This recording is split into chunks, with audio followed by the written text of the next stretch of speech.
देख रहे हैं खबरदार। मैं हूं श्वेता सिंह। सबसे पहले खबरों को खबरदार के लेंस से देख लेते हैं।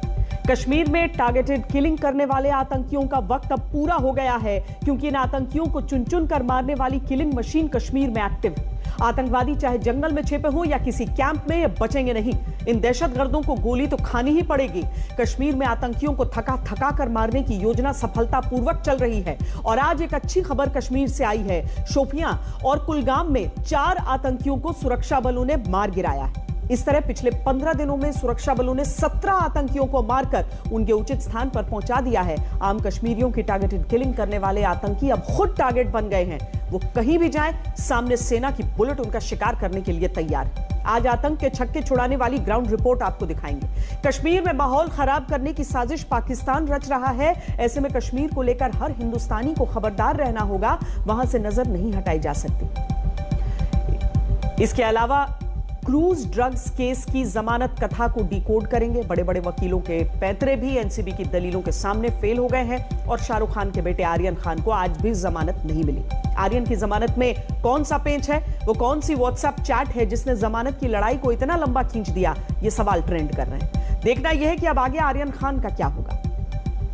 और शुरू में ही आपको एक्स्ट्रा खबरदार कर देते हैं। ऐसी खबरें हैं कि फेसबुक कंपनी अपना नाम बदलने की प्लानिंग कर रही है। मीडिया रिपोर्ट्स के अनुसार फेसबुक के सीईओ मार्क जुकरबर्ग कुछ दिन बाद होने वाली वार्षिक कनेक्ट कॉन्फ्रेंस में नए नाम की घोषणा कर सकते हैं। प्लान यह है कि फेसबुक सिर्फ एक प्रोडक्ट बन जाए और पेरेंट कंपनी कोई और हो। कई एक्सपर्ट्स को इसमें एक तीर से 2 शिकार करने की नीति नजर आ रही है, क्योंकि प्राइवेसी और जहरीले सोशल मीडिया की कसौटी पर दुनिया में फेसबुक की काफी आलोचना हो चुकी है। ऐसे में ब्रांडिंग में यह बदलाव छवि से जुड़ी मुसीबतों पर पानी डालने के काम भी आ सकता है। दुनिया में फेसबुक के 290 करोड़ यूजर्स हैं। ये दुनिया की आबादी के 1/3 से भी ज्यादा है, इसीलिए यह बड़ा बदलाव हो सकता है। इस पर हमारी नजर रहेगी। लेकिन खबरदार में सबसे पहले वो इंटरव्यू जो राजनीति की दुनिया में आज का सबसे ट्रेंडिंग इंटरव्यू है। नई पार्टी बनाने के ऐलान के बाद कैप्टन अमरिंदर सिंह ने आज तक को पहला इंटरव्यू दिया है और इसमें उन्होंने कई विस्फोटक बातें कही।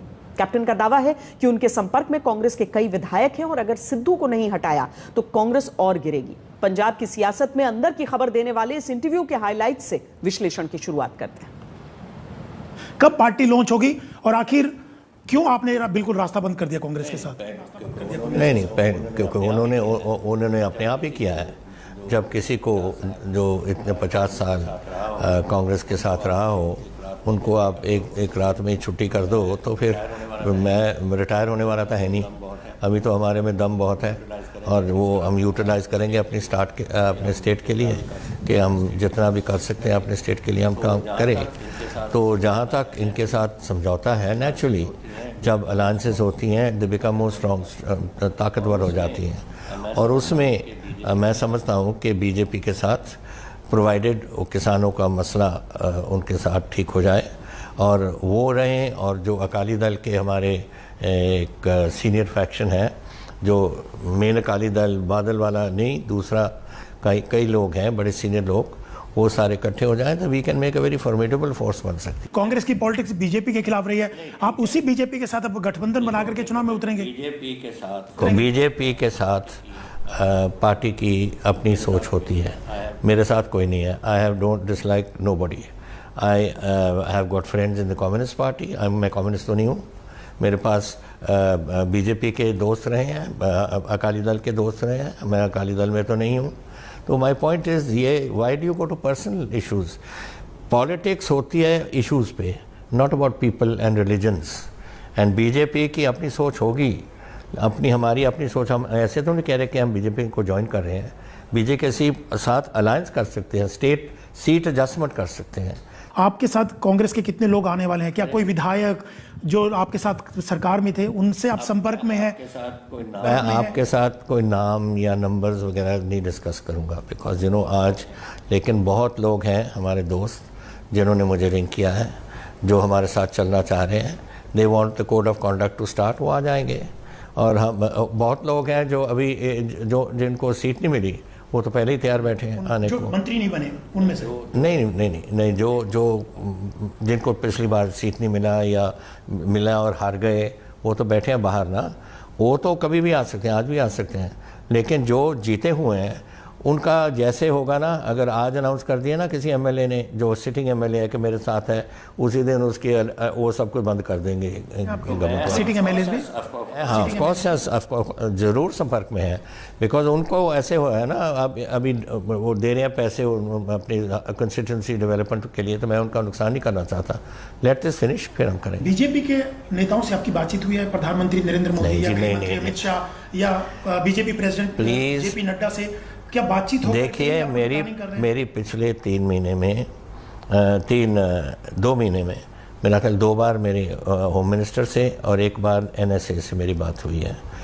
All the time it was related to this farm struggle कि इसको जल्दी करो ख़त्म, हमारे आई डोंट वांट कि इसका नुकसान कोई पंजाब में हो या किसानों का और नुकसान हो। 1 साल से बैठे हैं बेचारे गरीब, कभी बारिश पड़ जाती है, कभी तेज़ धूप पड़ जाती है। 407 तो पंजाब के किसान मर गए इधर। कांग्रेस से किसी बड़े नेता ने, किसी ने संपर्क करने की कोशिश की कि आप दोबारा से विचार कीजिए जो कांग्रेस छोड़ने की बात आपने कही है? देखिए मैं अपनी किस्म का आदमी हूँ। If I have taken a decision, I have taken a decision. मैं पीछे नहीं हटता उसमें करने की बात करने की। लोगों ने कोशिश टेलीफोन करने की कोशिश की, लेकिन मैं नहीं इस बात पे नहीं मानता। देखो हर इंसान की अपनी अपनी ज़मीर होती है, अपनी अपनी सोचने की शक्ति होती है। मैंने अपने जहाँ मैं रहा हूँ कांग्रेस में, मैंने पूरे ज़ोर से काम किया कांग्रेस के लिए। अगर मुझे नहीं कांग्रेस चाहती कि मैं मुझे नहीं रखना चाहते तो मैं छोड़ दूँगा, पर इसका मतलब ये तो नहीं मैं क्या घर बैठूँगा। मैं अभी दम है, मैं लड़ूंगा, अपने स्टेट के लिए लड़ूंगा। मैं हर वेले अपने स्टेट के लिए लड़ा, मैं पार्लियामेंट में नहीं रहा कभी। मैं तो अभी कोई वाई शुड आई रिटायर? क्यों? जब मैं समझता हूँ कि अब टाइम आ गया रिटायर में, तो रिटायर हो जाएंगे। अभी तो मैं लड़ने की मूड में हूँ और बिल्कुल लड़ूंगा। चन्नी मुख्यमंत्री बनाया गया उनको, चन्नी को, आपको उनसे दिक्कत है या सिद्धू से दिक्कत है? देखिए मैं आपको बता देता हूँ, मेरे 4.5 साल चन्नी मेरे साथ मेरा मिनिस्टर रहा है, अच्छा मिनिस्टर रहा है, is a good minister. Technical education का मिनिस्टर था और ये कल्चरल अफेयर्स का मिनिस्टर है। अच्छा काम उसने किया, इज़ गुड मिनिस्टर। सिद्धू तो बिल्कुल बेकार मिनिस्टर था। मैंने इसको कुछ महीने के बाद ही निकाल दिया बाहर। 7 महीने के थे, उसकी फाइल पड़े रहती थी, इसको कुछ नहीं समझ आती थी मिनिस्ट्री की। और मैंने जब इसको पंजाब का बनाने लगे थे पीसीसी प्रेसिडेंट, मैंने कहा और लिख के भी भेजा कि आप कांग्रेस प्रेसिडेंट को कहा मैंने गलती कर रहे हो, मैं जानता हूँ इस बंदे को, इसको आपको तंग करेगा, and by the time you realise it, ये बहुत लेट हो जाएगी। मुख्यमंत्री पद से कांग्रेस बदल देती और सिद्धू को प्रेसिडेंट ना बनाती तो आप कांग्रेस में रहते? फिर मुख्यमंत्री कोई और होता तो आप उनकी लीडरशिप में जा सकते थे? उनकी लीडरशिप में जा सकते थे? किसमें? अगर कांग्रेस, वो तो कांग्रेस की मदद रीजनिंग थी। अगर कांग्रेस चाहती कि मैं कांग्रेस प्रेसिडेंट, मैं देखो कोई चीज़ नहीं मैं ऐसे पकड़ के बैठूंगा कि मैं कुर्सी के ऊपर। मैं तो 1 मिनट में, जब मुझे कांग्रेस प्रेसिडेंट ने कहा उस दिन सुबह 10:15 बजे के, अमरिंदर मेरा ख्याल आपको रिज़ाइन करना चाहिए, मैंने कहा जी भैया आज ही मैं भेजता हूँ अपना। मैंने तभी पूछा कि क्यों, और मैंने 4 बजे टाइम ले लिया गवर्नर से और जाके उनको अपनी रेजिग्नेशन दे दी। मैं क्यों पूछूँ? अगर कोई मुझे नहीं चाहता तो मैं क्यों, मैं ज़बरदस्ती तो नहीं रहूँगा। लेकिन इसका मतलब ये नहीं कि मैं अगर कोई चीज़ छोड़ दूँ कि मैं घर जाके बैठ जाऊं, नाराज़ होकर बैठ जाऊं, बिल्कुल नहीं। मैं तो लड़ने का लिए तैयार हूं। अगर आप मुख्यमंत्री रहते, आपके लीडरशिप में चुनाव लड़ा जाता, 2022 में अगर कांग्रेस सत्ता में आती तो आपको अगर हटा देते मुख्यमंत्री, आपकी जगह किसी और को बनाया जाता, तो आपको कोई इतराज ना होता? फिर नो ऑब्जेक्शन। मैंने तो अपने आप कहा था उनको, मैंने चिट्ठी लिखी थी कांग्रेस प्रेसिडेंट को कि मुझे इलेक्शन जाके लीड करने दो पार्टी को, let me win it, because जीतने के बाद मैं चीफ मिनिस्टर नहीं बनूंगा। जिसको चीफ मिनिस्टर बनाना है आप बना दो, मैं अपनी सीट भी मैंने कहा मैं रिज़ाइन कर दूंगा, कोई और उधर सुनो और मैं और छोड़ दूंगा और I will retire, but I will be happy कि मैं जीत के निकला हूँ बाहर। ये नहीं कि मुझे निकाल के बाहर फेंक दें इसे। चन्नी मुख्यमंत्री हैं पंजाब के और सिद्धू प्रेसिडेंट हैं स्टेट के। आपको लगता है दोनों का कोऑर्डिनेशन और दोनों एक सरकार को लीड कर रहे हैं, पार्टी को जल्दी ठीक होगा? कांग्रेस पार्टी सिद्धू को निकालेगी, उसका वो बच जाएगी, नहीं तो वो भी जाएगी नीचे। अब मैं आपको आप कांग्रेस में लौट सकते हैं? नो मैं तो कभी नहीं लौटूंगा। मैंने आपको बोल दिया ना, एक बार मैंने फैसला कर लिया, मैं नहीं टलता। आपकी नाराजगी तो सिद्धू से थी ना? नो, सिद्धू का क्या काम था इधर? मुझे सिद्धू ने चीफ मिनिस्टर से रिजाइन करने को कहा है। लीडरशिप को क्यों इसकी क्या ज़रूरत पड़ी थी मुझे कहने को? तो लीडरशिप में सोनिया से नाराज हैं, प्रियंका गांधी से नाराज हैं? I don't know who has taken, मुझे नहीं मालूम किसने डिसीजन लिया। मुझे तो सिर्फ सीपी ने मुझे सुबह के टाइम रिंग किया कि मेरा समझ जो 3 हफ्ते पहले मैंने अपना ऑफर किया था रेजिग्नेशन, उन्होंने कहा था नो यू कैरी ऑन, और फिर आके मुझे उस सुबह मैंने जब किया आप I think you should resign, I said fine मैं कर दूंगा। से कोई बातचीत हुई आपकी इस पूरे एपिसोड में? नो मैं तो राजीव को और राजीव को मेरा ख्याल वो क्या नाम है उसका, नहीं जी वो कोविड से पहले मिला हूँ, उससे बाद में मिला ही नहीं कभी, मैं दिल्ली ही नहीं आया। तो कोई संपर्क कभी नहीं होती थी? ऐसे कभी टेलीफोन SMS कर दिया या कुछ कर दिया, बट और नहीं। मुझे किसी ने नहीं तंग किया। 9.5 साल चीफ मिनिस्ट्री में या 3 साल मेरे 3 बार PCC प्रेसिडेंट में किसी ने मुझे कुछ नहीं कहा। जो मैंने काम किया उन्होंने पसंद किया और हमारी पार्टी जीत गई। अभी मैं लेके आया हूँ पार्टी को 217 में। उसके बाद कहाँ गई कांग्रेस पार्टी पार्लियामेंट में? मैं 13 में से 8 सीट जीत के ले आया हूँ। सब कॉर्पोरेशंस मैंने जीत लिए, सब म्यूनसिपैलिटीज़ मैंने जीत ली है, पंचायत 82% ऑफ पंचायत हमने जीत ली है। तो फिर क्या नुकसान हमारी गवर्नमेंट में कहा? पंजाब चुनाव में जो अगले ही साल होने वाले हैं उसमें एक के बाद एक कोण जुड़ते ही जा रहे हैं। अमरिंदर सिंह ने चूंकि ये कह दिया कि वो अपनी पार्टी बनाएंगे और उन्हें इस बात से गुरेज नहीं, चाहे भारतीय जनता पार्टी का साथ लेकर लड़े, फिर शिरोमणि अकाली दल के जो अलग अलग दल अलग होकर उससे निकले हैं उसके साथ भी वो आगे बढ़ सकते हैं। पंजाब चुनाव वाकई काफी दिलचस्प हो गया है। आज कश्मीर घाटी से भारतीय सेना का हौसला बढ़ाने वाली खबर भी आई। आज जम्मू कश्मीर के शोपियां में सुरक्षा बलों ने एक जॉइंट ऑपरेशन में 2 आतंकवादियों को मार गिराया। इसके साथ ही कुलगाम में एक दूसरे एनकाउंटर में 2 और आतंकी मारे गए। पिछले कुछ दिनों से जिस तरह आतंकी कश्मीर में टारगेटेड किलिंग कर रहे हैं, उसे देखते हुए यह एनकाउंटर मारे गए लोगों के लिए एक छोटी सी श्रद्धांजलि। आज पाकिस्तान और उसके भेजे हुए भाड़े के आतंकियों को यह संदेश मिल चुका है कि आतंकियों का टाइम पूरा हो चुका है, इनकी दुनिया से जाने का समय आ गया है। इनके पास 2 ही विकल्प हैं, पहला सरेंडर या एनकाउंटर। आज शोपियां में करीब 4 घंटे तक चले जम्मू कश्मीर पुलिस और CRPF के जॉइंट ऑपरेशन में 2 आतंकवादी मारे गए। इनमें से एक आतंकी आदिल वानी TRF आतंकी संगठन का कमांडर था। TRF का पूरा नाम द रेजिस्टेंस फ्रंट है। इसे कश्मीर में लश्कर तैयबा और हिजबुल मुजाहिदीन की लोकल ब्रांच कहा जाता है। इन दिनों कश्मीर में टारगेटेड किलिंग के नाम पर बेकसूर लोगों को निशाना बनाया जा रहा है। पिछले 14 दिनों में कश्मीर में 9 आम नागरिकों की टारगेटेड किलिंग हो चुकी है। मरने वाले में सबसे ज्यादा वो लोग थे जो गैर कश्मीरी थे। लेकिन आज भारतीय सेना ने आतंकी संगठन TRF को इंतकाम की नई किश्त भेज दी। लेकिन अभी TRF का पूरा हिसाब करना बाकी।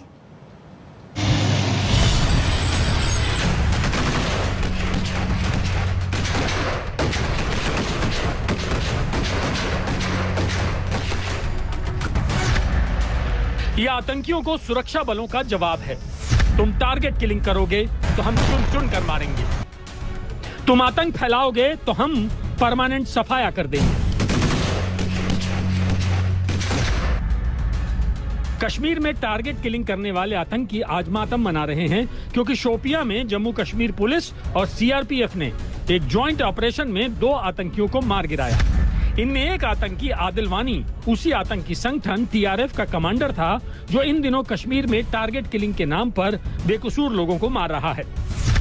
आज आदिल वानी के एनकाउंटर के बाद कश्मीर में मारे गए आम लोगों को कुछ इंसाफ तो जरूर मिला होगा। जम्मू कश्मीर पुलिस को आज सुबह ये टिप मिली कि शोपियां के द्रगाड़ इलाके में कुछ आतंकी छुपे हुए हैं। इसके बाद जम्मू कश्मीर पुलिस और CRPF ने जॉइंट ऑपरेशन का प्लान तैयार किया, जिसके तहत सुबह करीब 10 बजे सुरक्षा बलों ने चीरबाग द्रगाड़ गांव की घेराबंदी करके तलाशी अभियान शुरू किया। अब तक दोनों आतंकी समझ चुके थे कि बचकर निकलना नामुमकिन है, इसलिए आतंकियों ने सुरक्षा बलों पर फायरिंग शुरू कर दी। इस दौरान सुरक्षा बलों ने आतंकियों से सरेंडर करने को कहा, लेकिन आतंकी लगातार सुरक्षा बलों पर गोलाबारी करते रहे। इसके बाद सुरक्षा बलों ने भी फायरिंग का जवाब फायरिंग से दिया और दोपहर करीब 1 बजे दोनों आतंकियों को मार गिराया। दक्षिणी कश्मीर के शोपियां जिले में सुरक्षा बलों और मिलिटेंटों के बीच एक मुठभेड़ फिर शुरू हो गई है। सूत्रों के अनुसार दागड़ इलाका जो कि शोपियां जिले में आता है, वहां पर सुरक्षा बलों को 2 से 3 मिलिटेंटों के छुपे होने की खबर मिली। जब पूरे इलाके की घेराबंदी की जा रही थी, उसी बीच वहां पर गोलीबारी हुई और मुठभेड़ शुरू हुई। पिछले 15 दिनों के दौरान शोपियां जिले में ये तीसरी मुठभेड़ है, जबकि कश्मीर में पिछले 15 दिन के दौरान 10 मुठभेड़ें हुई, जिनमें 13 मिलिटेंट मारे गए। मारे गए दोनों आतंकियों में से एक था आदिल वानी, जो पिछले साल जुलाई में एक्टिव हुआ था। इसे आतंकी संगठन टीआरएफ यानी दी रेजिस्टेंस फ्रंट ने शोपियां में डिस्ट्रिक्ट कमांडर बनाया था। आदिल ने ही 16 अक्टूबर को पुलवामा में मूल रूप से सहारनपुर के रहने वाले एक कारपेंटर की हत्या की थी। टीआरएफ के आतंकियों ने कुछ दिन पहले दवा विक्रेता माखनलाल बिंद्रू की भी गोली मारकर हत्या की थी। जम्मू कश्मीर में सिविलियन किलिंग्स के बाद सुरक्षा बलों ने ऑपरेशंस और छापों में काफ़ी तेज़ी लाई है और उसके नतीजे में ये मुठभेड़ें हो रही हैं। साथ ही साथ एनआईए की तरफ से भी श्रीनगर और सोपोर के साथ साथ अनंतनाग में 13 जगहों पर छापामारी हुई, क्योंकि सिविलियन किलिंग्स के 2 मामले जो हैं एनआईए को सौंपे गए हैं। शोपियां एनकाउंटर के दौरान 3 जवान गंभीर रूप से घायल हो गए। बैकअप टीम ने घायल जवानों को तुरंत आर्मी अस्पताल पहुंचाया, लेकिन इनमें से एक जवान शहीद हो गया। आतंक के अंत के लिए आज फिर एक जवान को जीवन का बलिदान देना पड़ा, लेकिन सुरक्षा बलों ने दोनों आतंकियों को मारकर अपने साथी की शहादत का प्रतिशोध ले लिया। इस एनकाउंटर में घायल हुए 2 अन्य जवानों का इलाज चल रहा है। पिछले 2 हफ्तों के अंदर शोपियां में ये तीसरी मुठभेड़ थी। इस एनकाउंटर से आतंकियों तक ये मैसेज पहुंच चुका है कि आतंक का जवाब एनकाउंटर से दिया जाएगा। देश के सुरक्षा बल कश्मीर में हर मौत का हिसाब लेंगे। 15 दिनों के अंदर सुरक्षा बलों ने कश्मीर घाटी में 17 आतंकवादियों को मार गिराया है और आगे भी ये अभियान जारी रहेगा। कश्मीर में लोगों को डराने वाले आतंकियों के अंत में भले ही थोड़ा टाइम लगे, लेकिन ये अंत होगा जरूर, क्योंकि आतंक का अंत करने वाली किलिंग मशीन यानी भारतीय सुरक्षा बलों का जोश हाई है और उनकी बंदूकें टारगेट पर है। प्लान ये है कि आतंकियों को पहले सर्च ऑपरेशन के दौरान थकाया जाए, फिर खुद बिना कोई नुकसान उठाए इन आतंकियों की टारगेट किलिंग की जाए। अशरफ वानी, आज तक। इस पूरे एनकाउंटर में जिस एक आतंकी संगठन का नाम बार बार सामने आ रहा है वो है टीआरएफ यानी द रेजिस्टेंस फ्रंट। यह आतंकी संगठन सिर्फ नाम से नया है, लेकिन इसके आतंक वाले काम पुराने हैं। टीआरएफ को पाकिस्तानी खुफिया एजेंसी आईएसआई की मदद से तैयार किया गया है। यह कश्मीर में लश्कर तैयबा और हिजबुल मुजाहिदीन जैसे आतंकी संगठनों की लोकल ब्रांच आप मान सकते हैं। हालांकि यह जमीन पर उपलब्ध नहीं है, यह एक ऑनलाइन ऑर्गेनाइजेशन है। पिछले साल अगस्त में टीआरएफ की कश्मीर में उसको लॉन्च किया गया था। कुछ दिन पहले टीआरएफ के आतंकियों ने ही कश्मीरी पंडित माखनलाल बिंद्रू सहित 3 लोगों की हत्या कर दी थी। इससे पहले जम्मू के एयरफोर्स स्टेशन पर ड्रोन हमले में टीआरएफ का नाम सामने आया था। इस आतंकी संगठन को पाकिस्तानी फौज तन मन धन से सपोर्ट करती है। सबसे चिंताजनक बात यह है कि टीआरएफ जैसे आतंकी संगठन को कश्मीर में लोकल सपोर्ट मिलने की बात भी सामने आती रही है, जो आतंक की लड़ाई में बहुत बड़ी चुनौती है। कश्मीर में आतंकियों का पूरा हिसाब करने के लिए भारतीय सेना के जवान किस तरह सर्च ऑपरेशन कर रहे हैं, उसे समझने के लिए पूंछ के जंगलों से आई हमारी ये ग्राउंड रिपोर्ट देखिए।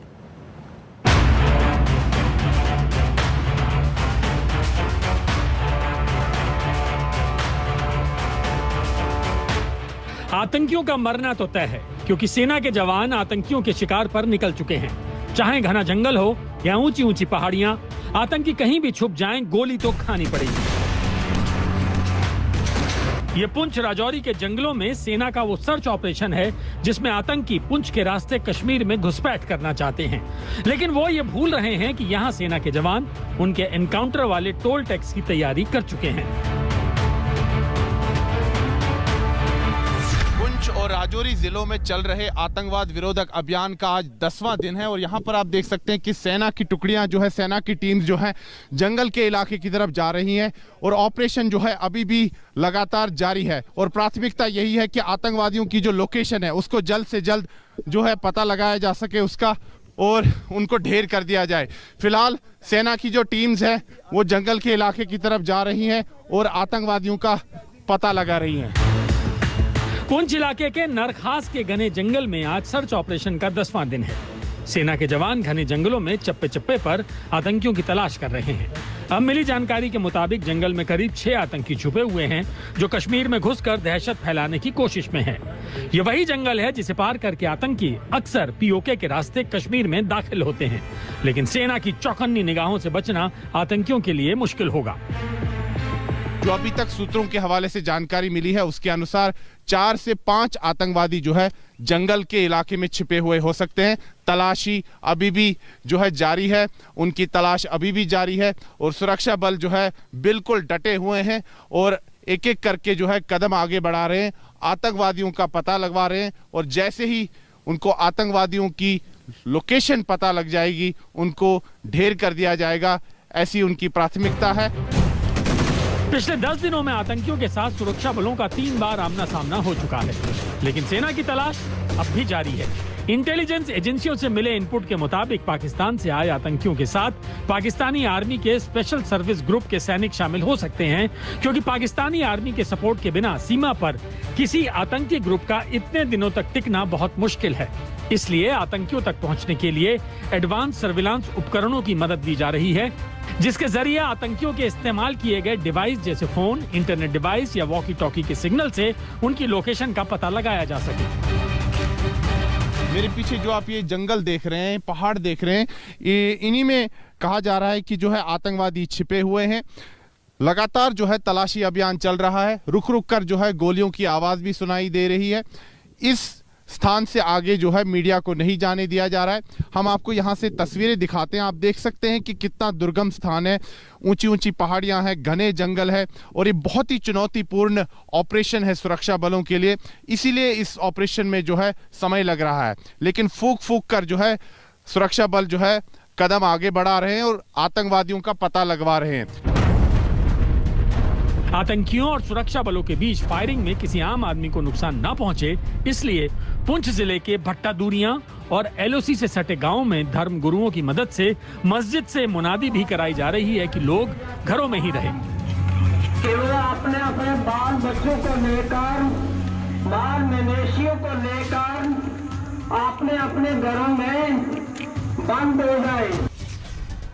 आज से करीब 10 दिन पहले आतंकियों के साथ चमरेट जंगल में 11 अक्टूबर को मुठभेड़ हुई थी।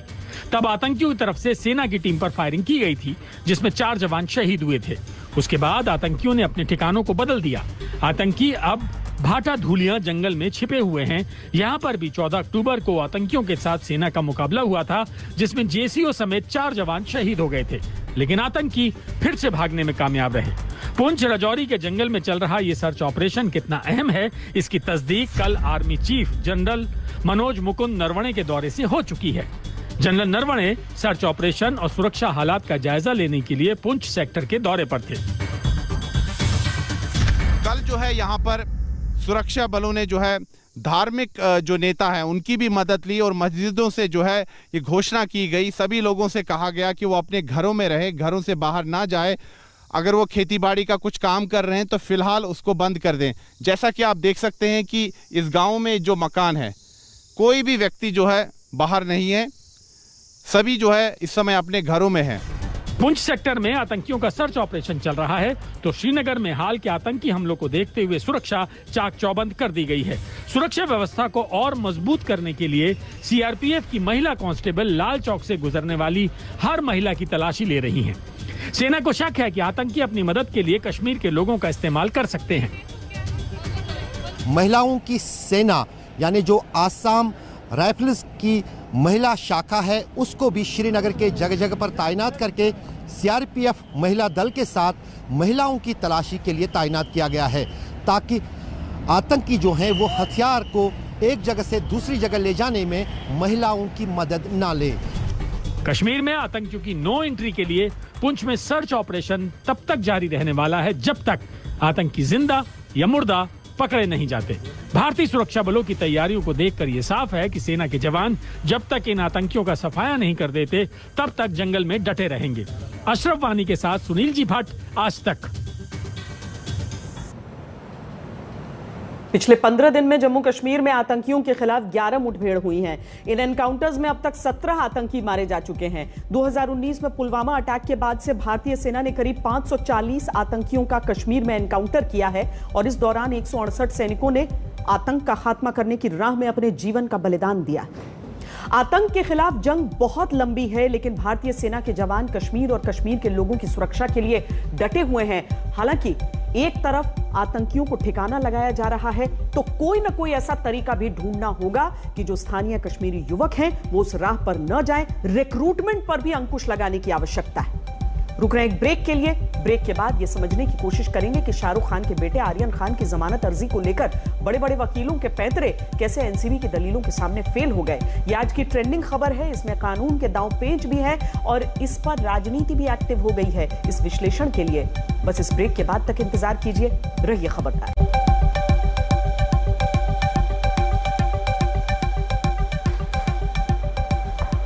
बॉलीवुड के अभिनेता शाहरुख खान के बेटे आर्यन खान को आज भी जमानत नहीं मिली। मुंबई के एनडीपीएस कोर्ट ने जमानत अर्जी को नामंजूर कर दिया। 2 अक्टूबर को आर्यन खान क्रूज पर ड्रग्स पार्टी में शामिल होने के मामले में उसको पकड़ा गया था, लेकिन एनसीबी ने ड्रग्स के रैकेट में शामिल होने का आरोप भी लगाया। आज आर्यन की जमानत अर्जी खारिज किए जाने का आधार यही बना। आर्यन और दूसरे आरोपी अरबाज मर्चेंट और मुनमुन धमेचा को भी जमानत नहीं मिली। तीनों आरोपियों की ओर से बॉम्बे हाई कोर्ट में अपील की गई, लेकिन कोर्ट ने जो रुख अपनाया वो आर्यन के लिए झटका है।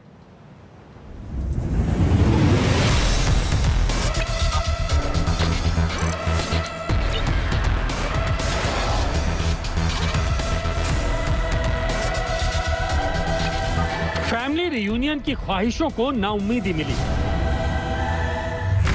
फिल्म स्टार शाहरुख खान के बेटे आर्यन खान के लिए मुंबई के आर्थर रोड जेल से आजादी का ऑर्डर नहीं आया। एनडीपीएस स्पेशल कोर्ट ने आर्यन खान की जमानत अर्जी ठुकरा दी। न सिर्फ आर्यन बल्कि cruise ship drugs party case में आर्यन के साथ आरोपी बना उसका दोस्त अरबाज मर्चेंट और फैशन मॉडल मुनमुन धमीचा की भी जमानत अर्जी अदालत ने नामंजूर कर दी। It's definitely a big disappointed appointment because we were expecting a positive thing today because there were several precedents which we were relying upon, but unfortunately what the order has come, we were not expecting this. Satish माने शिंदे और अमित देसाई जैसे नामी वकीलों की दलीलें NDPS court को आर्यन के पक्ष में फैसला देने को राजी नहीं कर सकी। कोर्ट में आर्यन खान और अरबाज मर्चेंट की ओर से ड्रग्स लेने के एनसीबी के आरोपों को गलत ठहराया गया था और मुनमुन धमीचा ने तो अपनी जमानत याचिका में क्रूज शिप पर खुद को एक अतिथि के तौर पर होने की दलील रखी थी। लेकिन एनडीपीएस कोर्ट ने तीनों आरोपियों की जमानत अर्जी ठुकराई और एनसीबी की इस दलील को वजनदार माना कि तीनों का आपस में कनेक्शन है। आर्यन खान की जमानत अर्जी ठुकराने के कोर्ट के फैसले में बड़ा रोल उन व्हाट्सएप चैट का रहा जिनके आधार पर एनसीबी ने कॉन्स्पिरेसी वाला केस खड़ा किया है और कहा है कि वो अवैध ड्रग्स के धंधे में शामिल हैं। एनडीपीएस कोर्ट के फैसले में कहा गया कि व्हाट्सएप चैट प्रथम दृष्टया खुलासा करती हैं कि आरोपी नंबर 1 नियमित तौर पर अवैध ड्रग्स की गतिविधियों में शामिल है। इसलिए ये नहीं कहा जा सकता कि आरोपी नंबर 1 जमानत पर फिर वही कारनामे नहीं करेगा। मुंबई की स्पेशल एनडीपीएस अदालत ने कहा कि जो व्हाट्सएप चैट जो प्रोसिक्यूशन की तरफ से पेश किए गए थे उन्हें देखकर तो साफ लगता है कि आर्यन खान अवैध तरीके से ड्रग्स में जुड़े हुए हैं और अक्सर इसका इस्तेमाल करते हैं और यही वजह है कि अदालत ने कहा कि अगर बेल दे दिया जाए, जमानत दे दी जाए तो ऐसा हो नहीं सकता कि शायद ये वापस इससे नहीं जुड़े। आर्यन खान के लिए जेल से रिहाई का इंतजार लंबा है। 2 अक्टूबर को मुंबई में आर्यन समेत अन्य आरोपियों पर गोवा जा रहे क्रूज शिप पर एनसीबी ने शिकंजा कसा था और 3 अक्टूबर को उसकी गिरफ्तारी दिखाई गई। एनसीबी ने आर्यन के दोस्त अरबाज मर्चेंट के पास से 6 ग्राम गांजा बरामद किया था और इसी आधार पर उसके खिलाफ ड्रग्स लेने का केस बना। फिर एनसीबी के व्हाट्सएप चैट वाले दावों से आर्यन के खिलाफ केस गंभीर बन गया है। आर्यन खान और अन्य आरोपियों पर एनडीपीएस एक्ट के section 8C, section 20B, section 27, 28, 29 और 35 के तहत एनसीबी ने केस दर्ज किया है।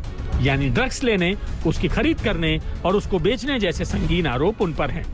जमानत याचिका पर सुनवाई के दौरान कोर्ट में बचाव पक्ष के वकील की ओर से खास दलील ये दी गई थी कि अगर ये आरोप मान भी लिए जाएं कि ड्रग्स की बरामदगी हुई तो भी एनडीपीएस एक्ट के सेक्शन 37 के तहत जमानत मिलने में कोई दिक्कत नहीं है क्योंकि रिकवरी तय मात्रा से कम है। लेकिन मुंबई की एनडीपीएस कोर्ट ने साफ कहा कि प्रथम दृष्टया जो साक्ष्य रखे गए हैं उनके आधार पर सेक्शन 37 के तहत बेल नहीं दी जा सकती। एनडीपीएस कोर्ट के इस सख्त फैसले के बाद आर्यन और बाकी दोनों आरोपियों की ओर से बॉम्बे हाईकोर्ट में जमानत अर्जी डाल दी गई है। पहले तो इम्पोर्टेंट ये है कि बेल पे सब बाहर निकले। अभी करेंगे या फिर कल? नहीं, अभी तो पहले सर्टिफाइड कॉपी के लिए हमने अप्लाई किया हुआ है और जैसे अगर आज उम्मीद है कि अगर आज आ जाता है हाथ में तो हम कोशिश करेंगे कि 4 तक या 5 तक मूव करने के लिए, वरना कल ही मूव करना पड़ेगा। हाईकोर्ट में आपको नई दलीलें रखनी पड़ेंगी कोर्ट में? नहीं, दलीलें तो वही होगी लेकिन ग्राउंड्स कुछ और है, छोटे मोटे चेंजेस रहेंगे, ज्यादा और कुछ नहीं। डिपेंडिंग के वो ग्राउंड्स उस पर कवर होके जो नीचे सेशंस कोर्ट का ऑर्डर जैसा उस बेसिस पे ग्राउंड बनेंगे। 18 पेज का स्पेशल कोर्ट का ऑर्डर आर्यन के लिए झटका है। तो उधर बॉम्बे हाई कोर्ट में 7 नवंबर तक सिर्फ 8 कामकाजी दिन हैं, बाकी दिन छुट्टी है और ये बात शाहरुख के साथ सहानुभूति रखने वालों को परेशान कर रही है। आर्यन खान के खिलाफ ड्रग्स मामले में एनसीबी को कोर्ट से शुरुआती सफलता मिली है, लेकिन कोर्ट केस में अभी तमाम दांवपेच बाकी है। एनसीबी के केस का सबसे बड़ा आधार व्हाट्सएप चैट्स हैं, जिनमें आरोप लगा है कि आर्यन खान और अन्य आरोपी न सिर्फ ड्रग्स लेते थे बल्कि उसके लेन देन में शामिल थे। एनसीबी के आरोपों के अनुसार विदेशी नागरिकों के साथ आर्यन की ड्रग्स चैट मिली है। यह आरोप बहुत सनसनीखेज और संगीन है, लेकिन सवाल है कि व्हाट्सएप चैट के आधार पर एनसीबी का केस कितना मजबूत है। 15 जुलाई 2021 को एक मामले की सुनवाई के दौरान सुप्रीम कोर्ट ने कहा था कि व्हाट्सएप चैट सबूत नहीं बन सकते, सोशल मीडिया पर कुछ भी लिखा और मिटाया जा सकता है। जाहिर है कि एनसीबी को आर्यन खान के खिलाफ अपने केस को मजबूत बनाने के लिए कई गंभीर सबूत जुटाने होंगे। विदेशी नागरिकों से ड्रग्स चैट को लेकर एनसीबी ने विदेश मंत्रालय के साथ संपर्क किया हुआ है, लेकिन क्या एनसीबी कोर्ट के सामने अपने केस को साबित कर पाएगी, ये भी अहम है। वैसे इस मामले में राजनीति के आरोप भी लग रहे हैं।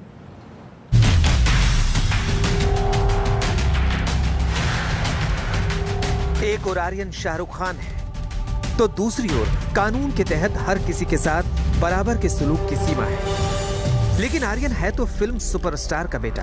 तमाम लोगों की भावनाएं उमड़ घुमड़ के आ रही हैं। यूं तो फिल्मों से जुड़े कई नामी गिरामी लोगों ने शाहरुख खान और आर्यन खान के साथ सहानुभूति दिखाई है, लेकिन मशहूर गीतकार जावेद अख्तर का दर्द कुछ यूं छलका मानो उन्होंने व्यवस्था पर कोई आरोप मढ़ दिया। क्या है कि this is the price film industry has to pay for high profile. अब आप जब हाई प्रोफाइल होते हैं तो लोगों को आपको नीचे खींचने में, आप पे पत्थर फेंकने में, आप पे कीचड़ उछालने में एक मज़ा आता है। अगर आप कुछ भी नहीं है तो किसके पास टाइम है कि आपको पत्थर मारे। कि एक पोर्ट के ऊपर आपको $1 बिलियन की कोकीन मिलती है और एक जगह कहीं 1200 आदमी थे, वहाँ पर 1,30,000 की चरस और गांजा कुछ एक, जिसकी कंप्लीट की प्राइस ये है 1,30,000 according to the media. Aryan Khan का ड्रग्स केस जब से सामने आया है, दबी छुपी जुबान में आरोप लग रहा है कि शाहरुख केंद्रीय एजेंसी के जरिए निशाने पर लिए जा रहे हैं और न सिर्फ शाहरुख को निशाना बनाए जाने के बल्कि एनसीबी के इस केस के जरिए बड़ी राजनीति के आरोप लगने लगे। महाराष्ट्रामध्येच गांजा चरस ह्याचा व्यापार तुफान चाललेला आहे, असंच सगळीकडे चाललेलं आहे। म्हणजे जी गेल्या वर्षी जे बोललो होतो तेच मी पुन्हा बोलतोय की जी आपली संस्कृती आहे तुळशी वृंदावन, हल्ली आता तुळशी वृंदावन जाऊन तिकडे चरस गांजाची वृंदावन झालेत की काय, असं एक चित्र महाराष्ट्राचं हे देशात करायचं, जगात करायचंय। का करता हा नतदृष्टपणा? का करता नतदृष्टपणा? बरं, असं काही नाहीये की केवळ महाराष्ट्रामध्येच तुम्हाला हे सगळं सापडते। हे 2 बातम्या आणखीन एक म्हणजे मुंद्रा अदानी बंदराचा तपास करा हे कोर्टाने सांगितलेलं। तिकडे करोडो रुपयाचा अंमली पदार्थांचा साठा सापडलेला, करोडो रुपये। कुठे तो हे मुंद्रा आणि अदानी बंदर? आर्यन खान के मामले में जहां एनसीबी की सक्रियता पर सवाल उठाया जा रहा है, तो वहीं बार-बार तारीखों के बाद आर्यन की जमानत को ठुकराने वाले एनडीपीएस कोर्ट के फैसले की मेरिट पर भी सवालिया निशान लगाया जा रहा है। Well, I am really disappointed at the verdict, although it's a judicial order which needs to be respected by being an officer of the court myself. But I must tell you that if it were not Aryan, if it were some other ordinary person, perhaps he would not have been kept in custody for these facts and these accusations. वैसे आर्यन खान के case के जरिए राजनीति का मिजाज जो भी हो, एनसीबी पूरे दमखम के साथ अपना केस आगे बढ़ाने में लगी है। एनसीबी की ओर से आर्यन खान के साथ बॉलीवुड की एक उभरती हुई एक्ट्रेस का चैट भी एनसीबी को मिला है। चैट्स में नशे को लेकर बातचीत हो रही थी। कोर्ट में बहस के दौरान एनसीबी की टीम ने आरोपियों के जो चैट्स अदालत को सौंपे हैं, उनमें आर्यन के साथ इस एक्ट्रेस की चैट्स भी शामिल हैं।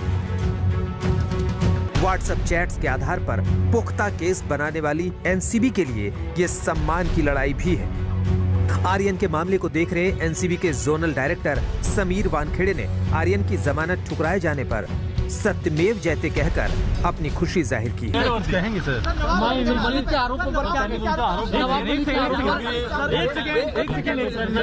कोई कमेंट सर, एक लाइन की माझी शुभेच्छा आणि सत्यमेव जयते। मुंबई से अरविंद ओझा के साथ आज तक ब्यूरो। मशहूर और पैसे वाले पिता का बेटा होने के नाते तमाम बातें हो रही हैं। जीवन में कभी नाकामी शायद नहीं देखी होगी आर्यन खान ने। आर्यन खान कानून की नज़र में दोषी है या बेकसूर, ये कोर्ट तय करेगा, लेकिन मामला एक केस स्टडी भी बन सकता है। आर्यन मुंबई की आर्थर रोड जेल में है। वहां के हालात और किस तरीके की चीजें वहां पर होती हैं, बैरक में एक कैदी था साथ में, उसने क्या बातें बताई हैं वो आपको सुनाते हैं। मुझे पहले ये बताइए कि क्या प्रोसेस था, कैसे आर्यन अंदर आए और क्या कुछ आपकी मुलाकात हुई उनसे, क्या कुछ बातचीत हुई? बस वो आया तो हमारे साथ में आया था, तो बस वही जो आरोपी लोग सब लोग आते हैं वैसे ही आया था। बस आने के बाद हमारे साथ में एंट्री होती है, एंट्री हो गया हमारे बारात के अंदर उनको रखते हैं बस। कौन कैसे कोई वीआईपी ट्रीटमेंट, क्योंकि शाहरुख खान के बेटे हैं, वो सुपरस्टार शाहरुख खान के बेटे आर्यन खान, तो कोई अलग ट्रीटमेंट भी उन्हें दिया जाता था कैसे? अलग ट्रीटमेंट किसी का कुछ नहीं है, जैसा होता है वैसा ही है, किसी का अलग ट्रीटमेंट किसी को नहीं। आप किस बारात में थे? 1 नंबर में था। और आर्यन खान भी 1 नंबर में। मतलब आप दोनों की सेल एक ही थी? एक ही सेल थी। ओके, तो कैसे आर्यन अपना वक्त बिताते, क्योंकि वो लग्जरियस लाइफ उन्होंने जी है अब तक और जेल जाना उनके लिए इतनी कम उम्र में बड़ी बात है, तो कैसे वक्त बिताते थे अपना? वो कम उम्र में नहीं, वैसा उसके साथ वाले भी है ना, उनका साथ उसका साथ वाला भी है वैसा, दूसरा उसका केस में वैसा दूसरे लोग भी है ना। उनके फ्रेंड्स जो थे वो भी उनके साथ ही हैं? जो वो भी उनके साथ में ही है ना, सब वो बारात में है ना सब लोग। अलग से तो डिवाइड बाद में करते हैं। तो वीआईपी है तो उनका कोई अलग उन्हें ट्रीटमेंट दिया जाता था कि कुछ स्पेशली जब इतने बड़े सुपरस्टार का बेटा हो तो उन्हें कुछ अलग ट्रीटमेंट भी दिया जा रहा है साथ में? वहाँ ट्रीटमेंट कुछ नहीं दिया जाता, जैसा हम पब्लिक है वैसा ही है, सब आरोपी लोग कैसा है वैसा ही है। उनके जैसा कि आपने बताया उनके बाल भी काट दिए गए, क्या बाल भी काटते हैं ना, वो सबको काटते हैं, वो प्रोसेसर है, सबको काटते हैं, बाल काटते हैं, शेविंग करते हैं, सबको काटते हैं। अगर खाने पीने की बात हो तो जेल का खाना खाने की आदत, और ये काफी कम उम्र में काफी बड़ी बात है, तो खाना पीना उनका कैसे होता था? क्या जेल का खाना पीना तो भत्ता तो लेना ही पड़ता था उनको तो भत्ता तो लेना ही पड़ता था, नहीं चाहिए तो दूसरा को दे देता, बाकी वो दूसरा कुछ कैंटीन से कुछ ले खा लेता था।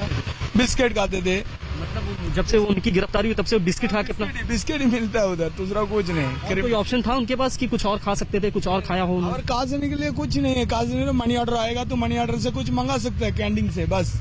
आप उनकी बारात में थे तो आपको पता होगा मनी ऑर्डर आया था उनके लिए कुछ? मनी ऑर्डर जब आया तो मैं नहीं था, मैं नहीं था, मनी ऑर्डर आया तो बाद में आया, हम नहीं था जब मनी ऑर्डर आया, जब तो दूसरा लोग देते थे ऐसा बिस्किट बाजी में कोई दे देते थे। तो आर्यन रोते भी थे वहाँ पर? तो रोते तो थे, कोई भी रोता ही है, पहला दिन आता तो कोई भी रोता है। हाँ, वो नहीं, सब जो आता जाता जेल में वो नहीं रोता, बाकी जो नया आएगा तो वो तो रोएगा ही कोई भी। तो श्रवण, आप उनकी बारात में थे तो कुछ बातचीत भी हुई उनसे? कुछ बातचीत क्या, कैसा है क्या है, बस ये हम पूछते क्या हुआ कैसा हुआ ये पूछते, तो हम भी सोचते हैं बाबा इतना इसमें, हम ये सोचते कि ये भी आ गया ऐसा, हमारे साथ ही आ गया ऐसा, ये सोचते हैं। कानून की नजर में सब एक होते हैं और एक समान होने भी चाहिए। एक ब्रेक के लिए रुक रहे हैं, आप देखते रहिए आज तक।